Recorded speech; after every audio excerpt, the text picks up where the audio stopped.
Русија планира изградба на нуклеарна електрана на месечината. Москва подготвува амбициозен план за производство на енергија на земјиниот сателит, што би била клучна поддршка за идната лунарна инфраструктура и истражувачки мисии. Овој проект е дел од стратегијата за зајакнување на позициите во новата вселенска трка со Кина и Соединетите американски држави. Енергија за идните мисии. Русија има намера да ја изгради електраната во наредните 10 години. Главните цели на овој потфат се: стабилност, обезбедување постојана енергија за лунарни ровери и научни инструменти. Соработка. Проектот е тесно поврзан со планот за заедничка истражувачка станица со Кина. Технологија. Иако деталите се чуваат во тајност, вклученоста на институти за нуклеарна технологија потврдува дека станува збор за атомска енергија. Глобален надпревар во вселената. По неколкуте претходни неуспешни мисии, овој потек е обид на Русија да се врати меѓу водечките вселенски сили. Сепак, тие не се сами во овој потфат. Американски планови. Соединетите американски држави исто така развиваат стратегии за поставување нуклеарни реактори на месечината.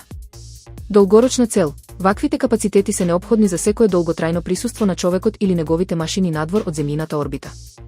Оваа најава го означува почетокот на една нова ера во која месечината повеќе не е само дестинација за наблюдување, туку локација за сериозни индустријски и енергетски капацитети.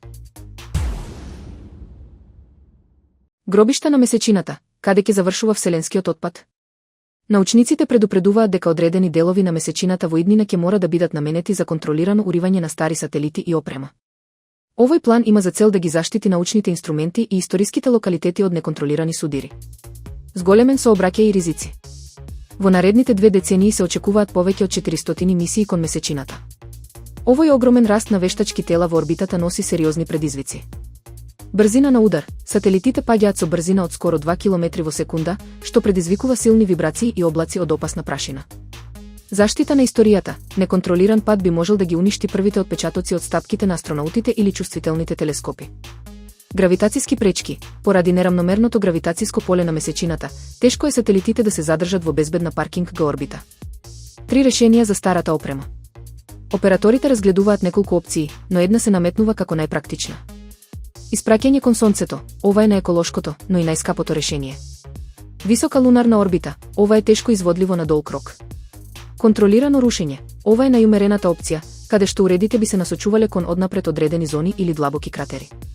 Научна корист од отпадот. Иако поимот гробиштак звучи негативно, овие удари може да бидат корисни за науката. Бидејќи масата и брзината на сателитите ќе бидат точно познати, нивниот удар ќе овозможи прецизни сеизмички мерења за проучување на внатрешната структура на месечината.